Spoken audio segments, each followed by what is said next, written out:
Почна пркосот во Македонија.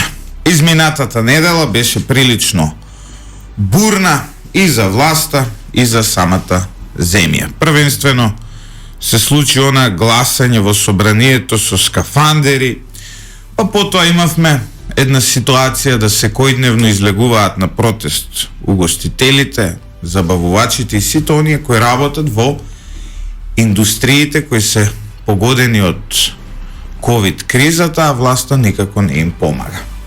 Видовме и пркос од еден државен функционер, директорот на Државниот пазарен инспекторат Стојко Пауновски, излезе јавно и му кажа на премиерот дека нема да го следи неговото барање рамковно да вработува луѓе во инспекторатот затоа што истите не му се потребни.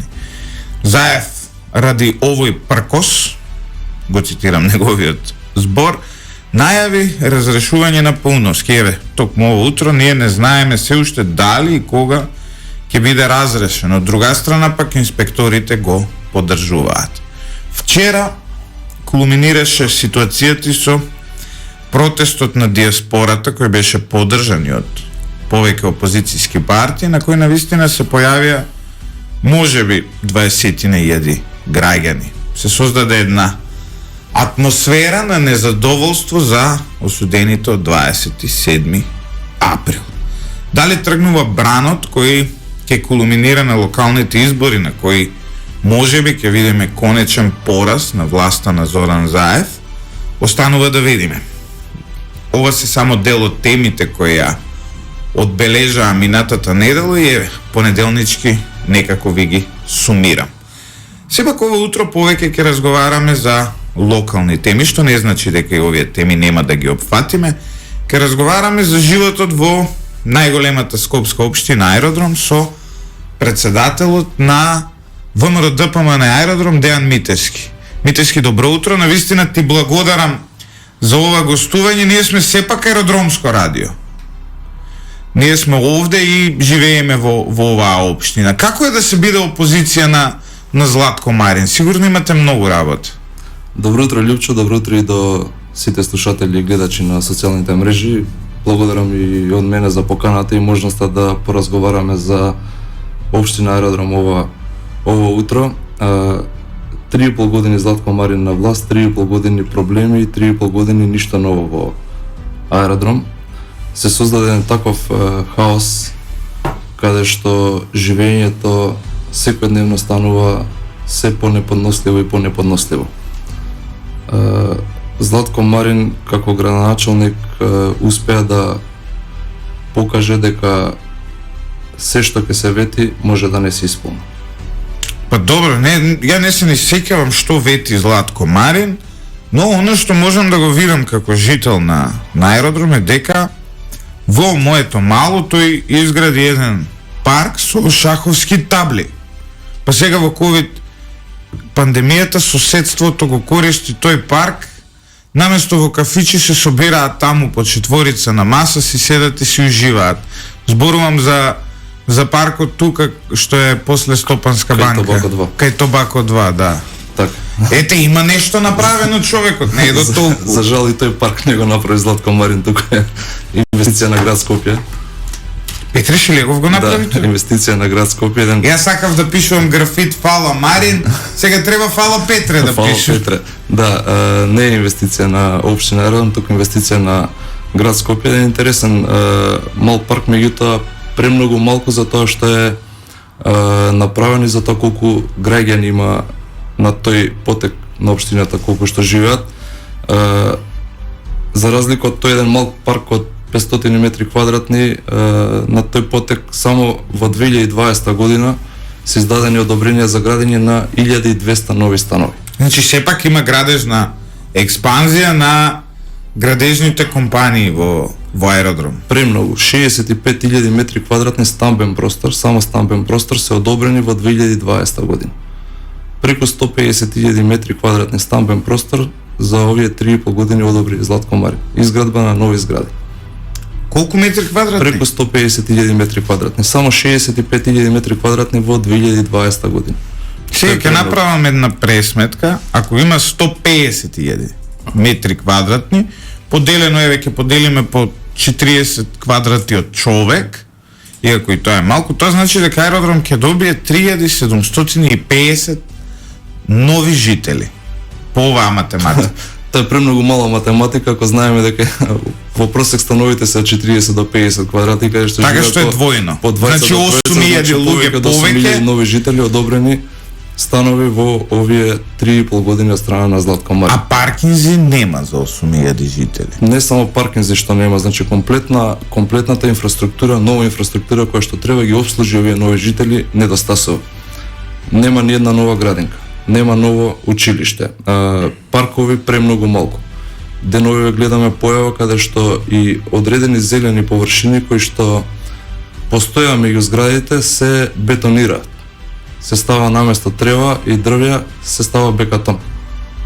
Што значи комплетно се уништува инфраструктурата без никаков концепт за иден развој. Комплетна бетонизација на аеродром наместо хуманизација. Потребно е едно ново ниво на изградба на инфраструктура во аеродром. Треба да прекине што побрзо оваа бетонизација. Да, аеродром важеше и се уште во одредена мера важи за една од ретко организираните општини во Скопје, за разлика од Центар и Карпош. Во аеродром кога пешачиш можеш да видиш дека нешто е направено плански, но тоа се помалку изгледа така. Тоа е за жал оној дел кој што е изграден во делот на Ново Лисиче или делот на Скопјанка, Бисер Капитал, меѓутоа не е таков случајот со Стар аеродром. Не е таков случајот. Да, тоа е местото каде што јас живеам, да речем. Мичерин, да. Значи премногу згради, премалку зеленило. Добро, но голема вина за ова, мора да бидеме искрени, има и ВМРО ДПМН, односно нивниот поранешен градоначалник кој е идејниот творец на овој концепт кој Златко Марин само го продолжи затоа што се види истиот како и исплатлив веројатно. Ние ве сега имаме ситуација да веднаш наспроти нашето радио, ние се наоѓаме во Американ коледж, се гради една зграда каде што инвеститор е токму господинот Ивица Коневски, поранешен градоначалник, сега граđевинец. Истото може да се каже и нели за Мајчин дом. Ние на крај видовме една скандалозна ситуација во која практично гратис истиот тој Ивица Коневски добива стан. Сепак Ивица Коневски не бил од СДСМ градоначалник на оваа општина, бил од вашата политичка партија. Како ќе се оградите вие од него? Ќе побарате ли кривична одговорност од овој човек? Еве јас кај што живеам, он е наспроти мене. Човекот узурпира дворна зграда како свој личен имот. Ке те коригирам, не е стан во Мајчин дом, туку е деловен простор од 300 и нешто метри. Деловен простор е еден од најатрактивните во Скопје. Може би најатрактивниот во Скопје во моментов и жално е што во зградата која што представува символ како не треба во аеродром да поранешен градоначалник купи. Не купи, добие гратис. Значи да бидеме искрени, преку една шема каде што него станот ќе му го исплаќа тој што е под кирија, не баре тој е глупав и не може да си го исплаќа сам за себе, па на Ивица Коневски ќе му го плаќа кредитот. За жал во символот на тоа како не треба во аеродром, градоначалникот има деловен простор, меѓутоа не е само градоначалникот, тука и кумашинот на актуелниот градоначалник во таа зграда има стан и многу други луѓе кои што имаат општествено или политичко влијание во Скопје, особено во аеродром. Оно што го спомнавте за изградбата на згради и појавувањето на поранешен градоначалник како инвеститор, исто така е пример како не треба. Златко Марин пред избори ветуваше еден мораториум за изградба на нови згради во аеродром. За жал и тоа го излажа. И наместо мораториум ги кажавме пред малку бројките колку нови станови се одобрени во аеродром. ВМРО ДПМН не како туку мора да се огради од таквиот начин на водење на политика, особено во општина аеродром, и мора да покажеме едно поинакво ниво, едно поинакво размислување, еден поинаков начин на водење на општината, каде што изградбата на нови згради нема да биде приоритет на едната локална локална власт, туку изградбата на потребната инфраструктура, од училишта, градинки, паркови, места за спорт и рекреација, спортски терени, игралишта, велосипедски патеки нови и така натаму.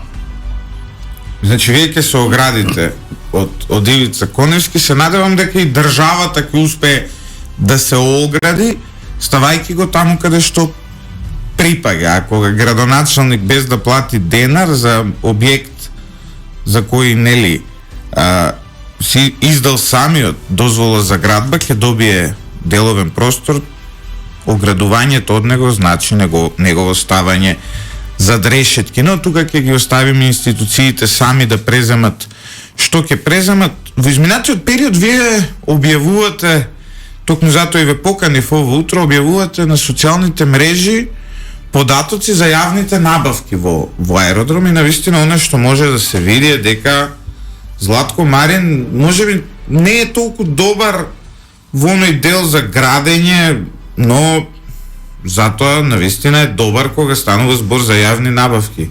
И навистина квалитетни работи купува по цените што може да се прикажат.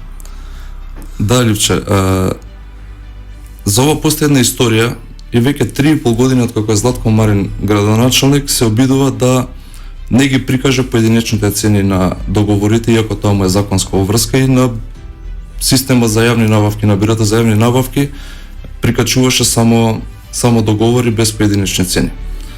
Упорноста на советничката група и нашата упорност како опозиција во аеродром доведе до тоа да мора да ги објави, зашто постои и укажување од бирото за јавни набавки под закана дека ќе се врши ревизија на тие набавки. И по објавување на тие поединечни цени можевме да видиме фрапантни цени на јавните набавки. Корпа за отпадоци 16.000 денари плюс ДДВ. Таа може да е позлатена. Клупа за седење 15.000 денари плюс ДДВ. Добро. Фонтана за пиење вода 65.000 денари. Добро, фонтаната може би и реална е цената, не знам. Не, далеко е поевтина пазарната цена отколку тоа што е платено. Пролетно пуштање на фонтаната чини 6.500 денари. А како? Одвртување вентил. Некој отишол го одвртил вентилот и затоа земал 6.500 денари. Затварање на вентилот уште 6.500 денари. 200 евра годишно за една фонтана. Пуштање и затварање. Па навистина тој што го работи, тоа е еден од поплатените. Зошто вие не велиме во Македонија дека луѓето не се платени, по ова е над германски стандард, над фински, шведски стандард, ти да земеш 200 евра за да пуштиш фонтана. За жолта. И тоа не е се. Обраш за кош е платен 15.000 денари. Она обрачот, само обрачот. Не таблата, не кошот, само обрачот. 15.000 денари. 300 евра. Со еден мој близок пријател кој што професионално се занимава со кошарка и ме зачуди цената и викам можеби е таа реалната. И го праша, викам како се движат цените. Во прва лига, вика, обрачите што се користат се од 4 до 5.000 денари. 15.000 денари на игралиште отворено, општина аеродром плаќа обрач за кош. Ама добро, Златко Марине, стандарди поставува над прва лига. Тоа е NBA стандарди. Можеби во NBA чинат волку. Може би толку. Можеби на тој кош ќе израсне идниот Ален Ајверсон на таков скап кош, некој кој навистина. Ако тоа е цената, дај Боже да или Шекил Онил, не знам.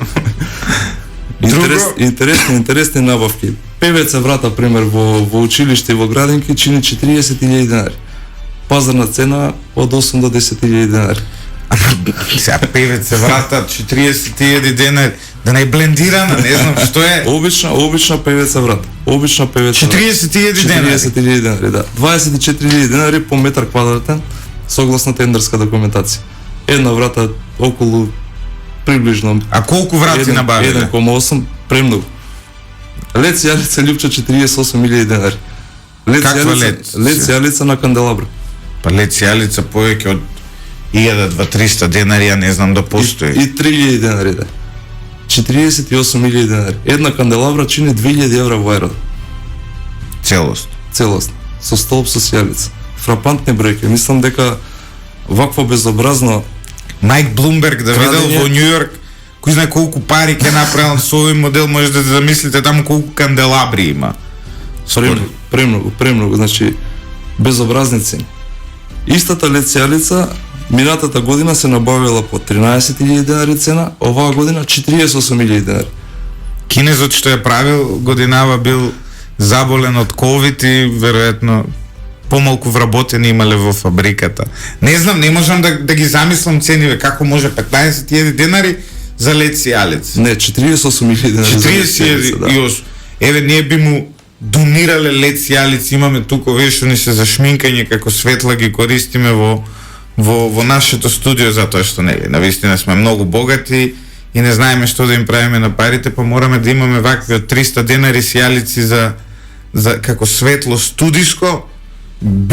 Ама сепак еви, такви никакви би му донирале на Златко Марин по некоја нормална цена сијалици за грејење, за кој осветлување. Премногу е богата општинава, така да мислам дека нема да прифати Златко донација. Поедноставно му е да ги купи по цена од 48.000. Певец е врата, например. Имаме штепувана тука врата со кожа, со сето. Не чини поише од 10.000 денара. Певец е врата 40.000 денари во ерата. Па дрвени после исплати да купи. Па навистина, може од дрвени да земе, да изгледа као у Лондон да си ако биле да дрвени, си може би 80 ке коштале. Да, подобро, да не даваме идеи за следната јавна набавка, немој да се случи. Премногу пари во општина Аеродром, ги спомнавме бројките на издаден стамбен простор, сето тоа помножено по 100 евра комунали, од кои 40% завршуваат во општина Аеродром, тоа се милиони. За жал не гледаме ниту еден капитален проект реализиран од страна на градоначалникот. Да, Ивица крадеше, ама барем и градеш. Знаеше да направи паркче, знаеше да направи се реализира во тој период се реализира многу инфраструктурни проекти, од паркови, нови улици, тука мораме да пофалиме нешто. Фекална атмосферска канализација, еден огромен проект што се реализираше во Горно Лисиче. Иако сум во судски процес со господинот Коневски, кој ме тужи, еве, да ја открием на јавноста, затоа што сум кажал дека доколку Сашо Мјалков го бараат во неговите станови, истрагата ќе заврши во ноември. Па сега еве, ме тужи граѓанско, деновиве имавме одговор на тужба, чекам да почне рочиштето, па ќе барам мерење на сите станови што ги има, премерување за експертско мислење од полиција колку време би требало, па може би се крие таму во Тинексот од позади во кујната Сашо Мјалков. Сепак морам да кажам дека и покрај тоа што имам судски процес, немам ниту една причина да го сакам, еден од најнеодговорните соседи кои ги имам кај мене во Малошо на улица си става за да не му паркираат коли пред влезот, кој исто така надвор од урбанистичкиот план, става такви, како се викаат, тие жардинери за да не му паркираме пред влезот. Кај не ни остави паркинг, поуште не ни дава кај него пред зграда да паркираме, не е битно. Немам ниту една причина да го фалам Ивица Коневски, но сепак мора да признаеме дека многу голем дел од објектите во Аеродром се изградија во негово време. Огромна е разликата во тоа што беше тогаш направено и тоа што сега е направено, но што не е направено. Спортскиот центар Борис Трајковски со се хотел, Јане Сандански, се извинувам, со се хотел од Русија, па еден прекрасен парк до него, имавме паркови на многу места. Добро, единствено искрено вака како човек кој е пограѓански ориентиран, она изградба на цркви малку ми пречеше, на секој семафор стави цркви. Ивица Коневски, она се додека чекаш на црвено да се прекрстиш буквално сегде, тоа не ми се допаѓа. Не дека сум против изградба на цркви, ама премногу направи, но имаше објекти кои беа изградени. За разлика од изминатите 4 години, сигурно има нешто, еве. Знаете ли нешто што изградил? Нема ниту еден капитален проект нема Златко Марин. А не капитален? Некапитален е поставување на бекатон и канделабри. И тука завршува неговата работа. Тоа е генерално на што се трошат нашите. Па лесно е да се биде градоначалник. Смени канделабрите, стави бекатончиња од Урбан Инвест и уживај. Па не е баш лесно. Лесно е вака со канделабри и со бекатон, меѓутоа кога треба се направи некој поголем проект, навистина бара многу работа, многу труд, посветеност за да може да се изгради. Како вие од опозицијата го замислувате Аеродром? Дека Аеродром во изминатите 4 години е катастрофа, е катастрофа. Дека аеродром се уште не е уништен како некои други општини што се уништени во главниот град на нашата земја и тргнале по патот од кој нема враќање, да речеме, на дебармало оправање му нема. Тоа не може никогаш урбанистички да го средиш, затоа што Мирослав Грчев градел како во аеродром можеш се уште нели да го направиш да делува достоинствено. Прашањето ми е која е вашата визија како опозиција за аеродром? Како вие сакате да изгледа аеродром и со што ве прави тоа подобри нели од Златко Марин и од СДСМ? Многу често употребуваме една фраза хуманизација наместо бетонизација. Добра. Што значи тоа? Дека целокупниот простор слободен треба да се оплемени, да биде хуман, достапен, среден за сите жители. Наместо нова зграда да се направи нов парк. Наместо нова зграда се направи училиште или градинка. Градинките се многу сериозен проблем во општина Аеродром. Општина со над 100.000 жители има сериозен проблем со запишување на дечиња во градинките. Листите на чекање се повеќе од 1000 дечиња кои што чекаат прием во градинките. Да ме барале пријатели доколку имам врски за таа работа. Редовно одржување на хигиената е исто така еден сериозен проблем во Аеродром. Општина која што е така инфраструктурно средена има сериозен проблем со одржување на хигиената. Зошто? Затоа што начинот на менаџирање со тој процес е комплетно промашен. Наместо 30 милиони денари да се дадат за метлачки купени од фирма Брако на Кочо Ангјушев, може многу попаметно да се искористат во изградба. Во белата куќа чистат со тие метларки. Да, така имаше, се пофали Кочо Ангјушев со заев кога Џо Бајден да не се метларките на Кочо Ангјушев во ѓубре ке се дави таму. Сега вие тука критикувате што во аеродром на Кочо метларките ги една купиле. метларка е платена 100.000 евра, Лјупче. 100.000 евра, 6 милиони денари. А кај мети таа? За жал нигде. Си стои? Да. За жал нигде. Дополнително на тоа плаќаме како општина посебна фирма која што има други метларки кои што треба да метат и да вртат за аеродром. Може сега треба уште 100.000 евра на Кочо да му дадеме да обучи некој како таа Space Shuttle од 100.000 евра метларка, тоа е како CLS Мерцедес да возиш, сигурно има клима уред во неа со аутопилот, со како Тесла, Елон Маск да ја измислил таа метларка. На Тесла може би не чини 100.000 евра. Да, ние плаќаме метларка 100.000 евра. За 80.000 евра може Тесла да си купи. Добро, сега не може како метларка да ја користиш Теслата и ќе ги зафркаваме ако купат Тесла, ама на вистина сега метларка 100.000 евра и да не ја користат како што велите. За жал.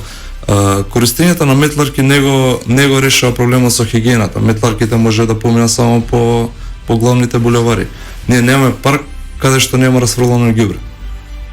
Контейнери не се чистат, корпи за отпадъци не се Петре чистат. сега купи нови контейнери, овие што се со газење што се отвараат со нога. На сред велосипедски патеки каде што мора да се заобиколуваат или пристапот им е директно од булеварот. Сега вие ако нема контейнери, зашо нема контейнери? Ако има контейнери, пак на грешка место. Не може и вас како опозиција да ви се погоди никако. Затоа кажам, комплетниот систем на одржување на хигиената треба се реорганизира. А кој е одговорен за одржување на хигиената во аеродром? Општината.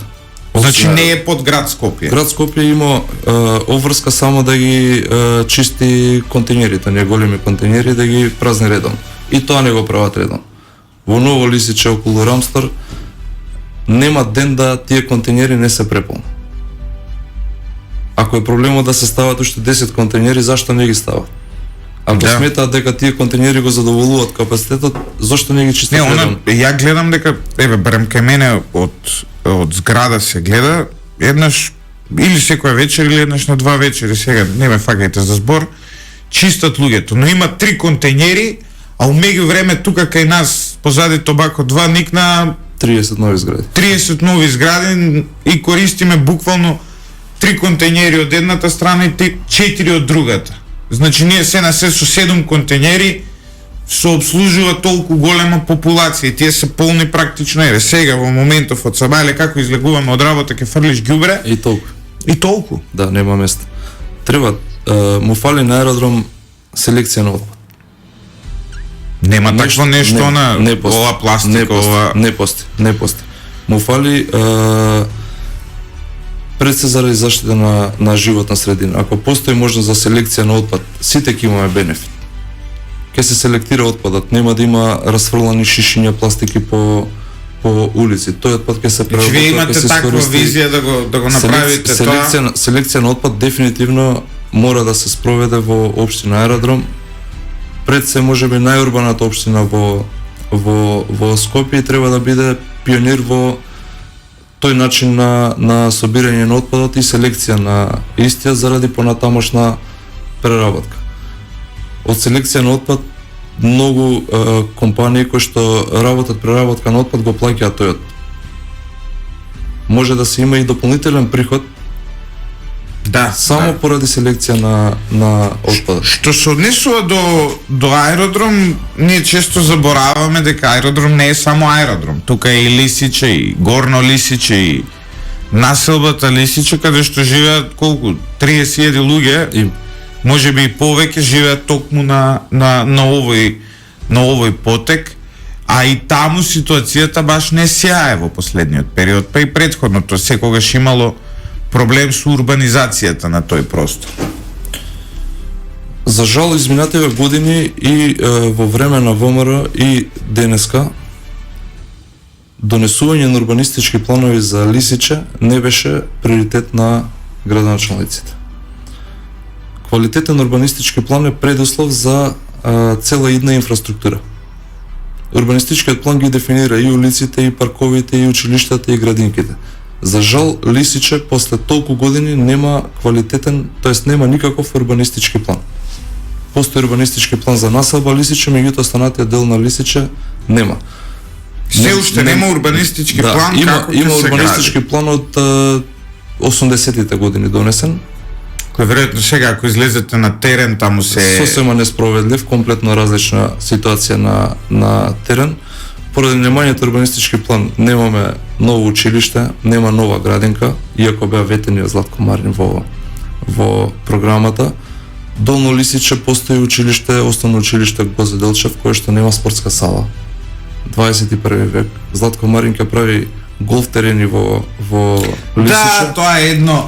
Голф терени во Лисиче, имаме училиште и дечиња кои што нема спортска сала. Јас познавам случајно, колега ми е подолг период, еден од снимателот ја не се насмеа затоа што и тој го познава човекот, еден од пионерите во голф спортот во Македонија, и кога го прашав колку голфери има во Македонија, ми рече дека негде бројката е околу 8-9.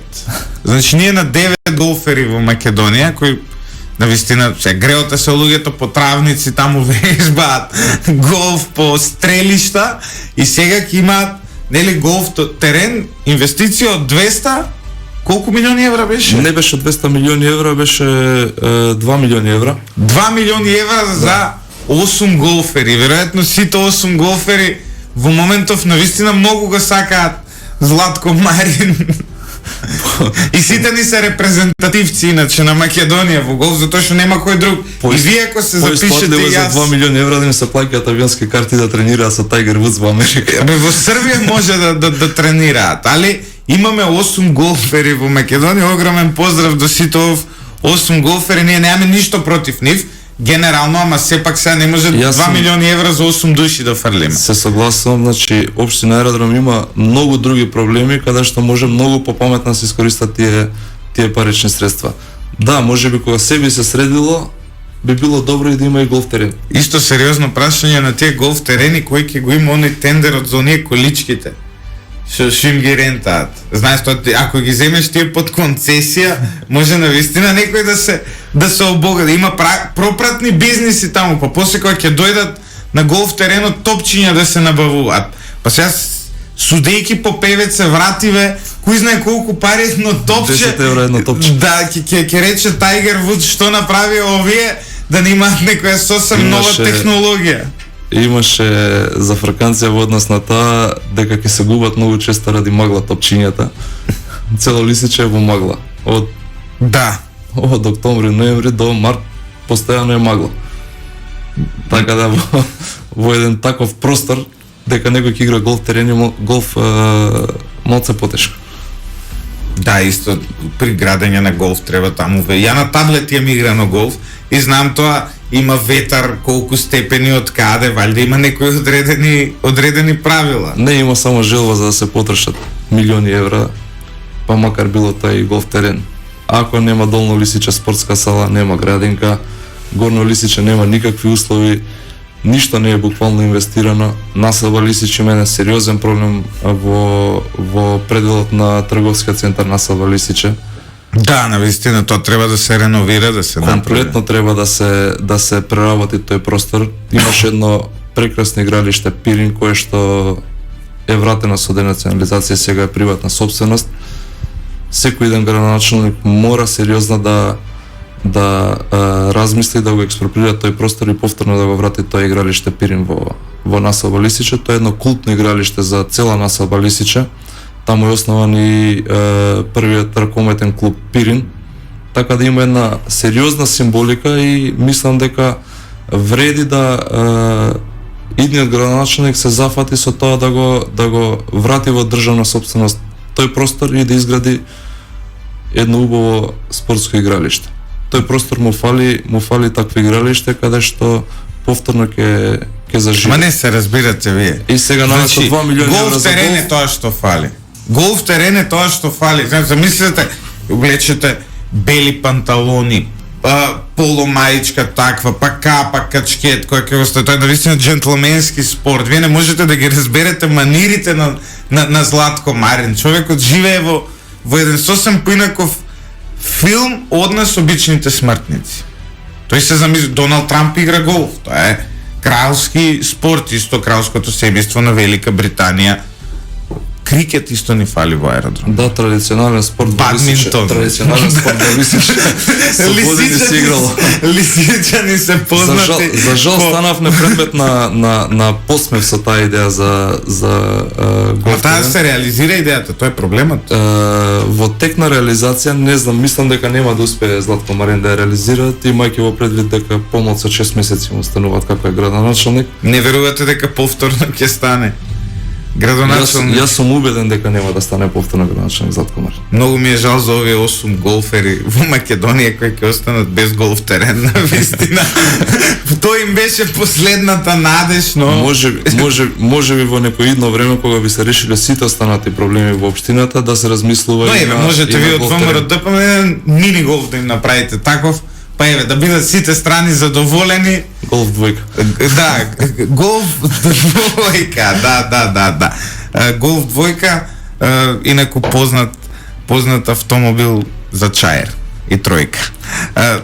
Вие во ВМРО ДПМН почнавте ли процедура за кандидирање на градоначалник, советници, до каде сте со таа работа, затоа што ноември е далеку, но и е блиско од друга страна. Треба да се почне лето полека кампања, треба да се работи на терен. Имате ли нешто? Што се случи? Одбравте ли кој ќе се спротистави на голф Федерацијата на Македонија и на Златко Марин? Се уште нема дефинитивна одлука, во моментов трае еден процес на изработка на анкети помеѓу членовите на ВМРО ДПМН, меѓутоа и пошироки анкети каде што се анкетираат и останати граѓани. По завршување на тој процес внутрипартиски ќе се одлучи во соработка со целокупната организација на ВМРО ДПМН и коалицијата веројатно од местни комитети, коалициони партнери и со одлука на извршниот и централниот комитет ќе се изберат кандидатите за градоначалници.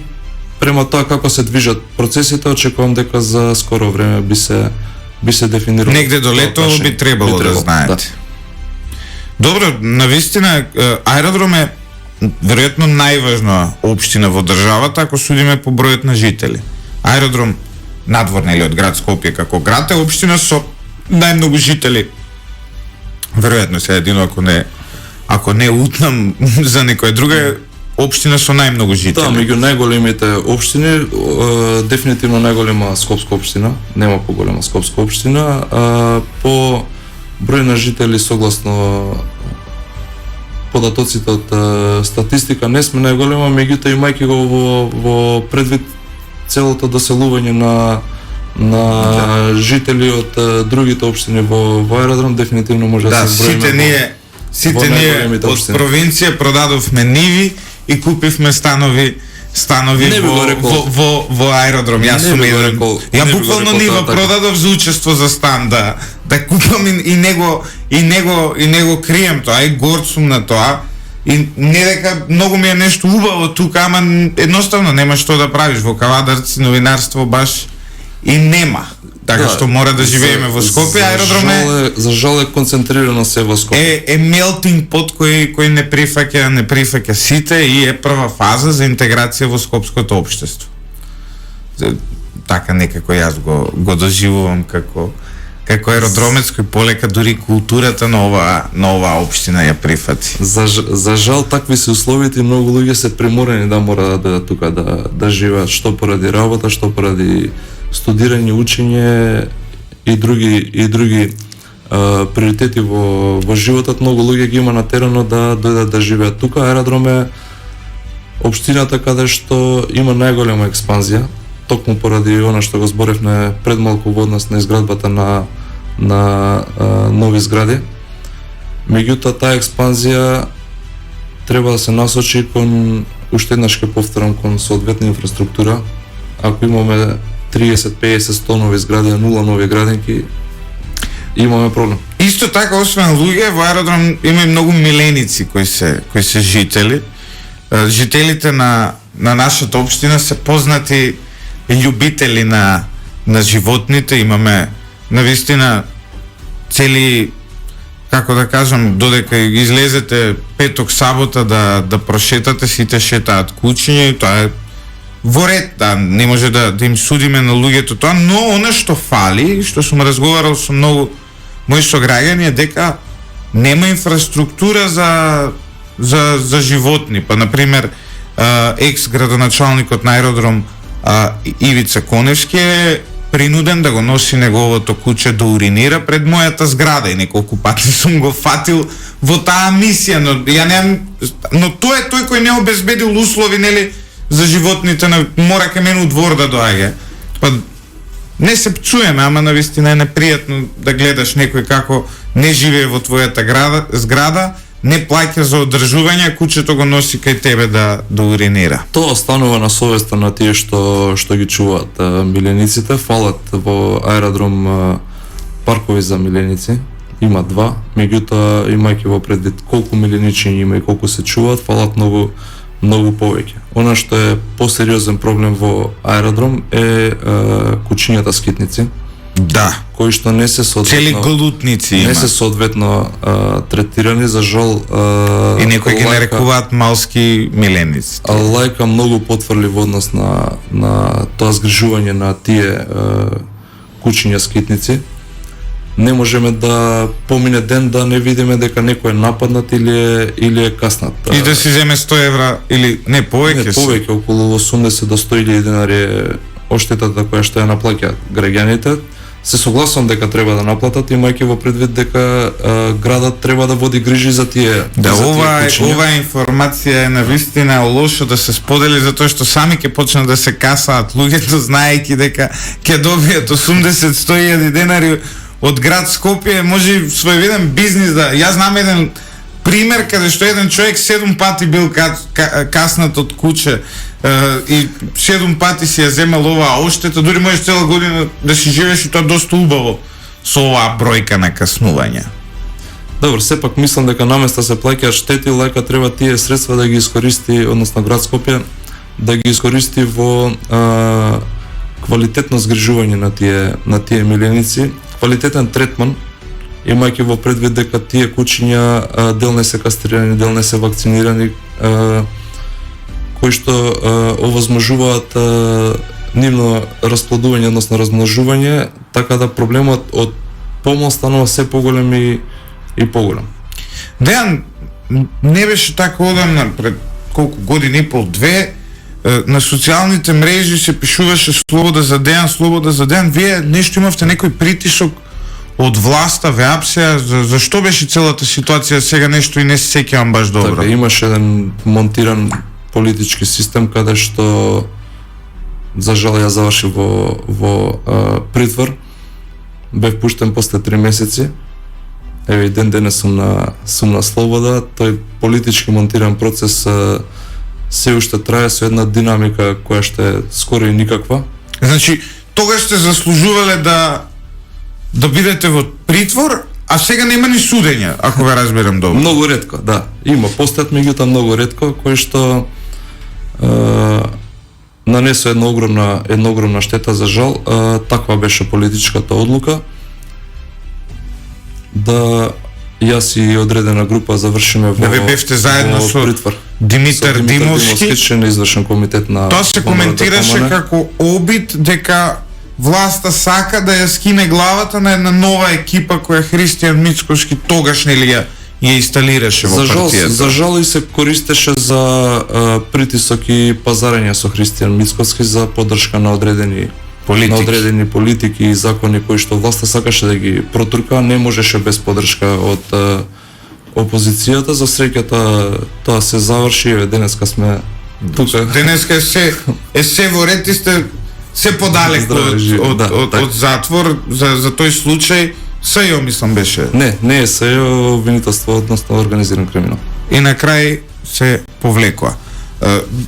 Вчера видовме исто така едни протести каде што 20.000 граѓани излегоа на протест повикани од диаспората, но поддржани и од опозицијата. Бевте ли там? Да, бев присутен и горсум на тоа што бев присутен. Еден преубав протест со премногу позитивна енергија. Протест во чест на уставобранителите кои што се осудени на 211 години затвор за тероризам, што е една срамна одлука за македонското општество, имајќи во предвид како дојде се до тоа, какво пазарење имаше, кој се беше амнестиран од тој политички општество во кое Талат Джафери е председател на собрание, а Вили Гајдаджијата од Куманово е терорист, е навистина сите вредности се тотално срамно за тоа општество. Дополнително видов некако за гласање во собрание одредени ги амнестира, а други ги осудија на тероризам. Крстомуковски престана да биде терорист, наеднаш. Да, и за жал општество во кое постои селективна правда е многу пострашно од општество во кое не постои правда. Селективната правда е нешто најлошото што може да се случи во едно општество. Митевски, ти благодарам за твоето гостување утро. Се надевам дека од прилика успеавме да опфатиме се она што е важно за жителите на аеродром. Има уште многу теми, ја се надевам дека ќе имаме прилика. Спомнете слободно некоја пред самиот крај што би ви било важно, нели, вас во концептот за аеродром? Аеродром е приказна која што трае, непресушен извор на информации, нешто за што можеме да зборуваме постојано. Аеродром му треба промена, да не испадне дека само критикуваме. На аеродром му требаат нови работи, нови проекти што може да му се понудат, и се надевам дека за многу скоро време граѓаните ќе имаат можности да се запознаат со таа понуда од ВМРО ДПМН, и се надевам дека ќе биде максимално прифатена, имајќи во предвид дека сакаме да понудиме нешто ново кое што ќе привлече внимание. Ви благодарам. Благодарам на вас. Нивите кои ги продадовме за да се доселиме во аеродром ни беа многу значајни во нашите животи. Немојте да не исмевате поради тоа, затоа што тие ниви ние живеевме, се школувавме и ни значеа премногу. Сега кога ги продадовме и купивме станови во аеродром, ние не ги фрливме најзначајните пари во нашиот живот за да купиме станови во неорганизирана општина. Токму затоа на Златко Марин и на секој иден градоначалник треба да му биде јасно дека можеби нивите ќе бидат тие кои ќе го сменат, затоа што подценувањето на интелигенцијата на луѓето многу често ќе се одрази лошо, а лошо ќе се одрази доколку сте тргнати само по профит и профит, а не кон целта обезбедување на стабилно и квалитетно живење на граѓаните. Денес е 26 април 2021 година. Јас сум Љупчо Златев, главен и одговорен уредник на Лидер ФМ и уредник на оваа емисија. Реализацијата на емисијата е на Радио Лидер. Тонската реализација на Мартина Костандинова, видео реализацијата е на Јане Јанков. И мислам дека тоа е доволно за Советот за радиодифузија. Читајте lider.com.mk, lider.mk како сакате, radiolider.mk и слушајте Лидер FM.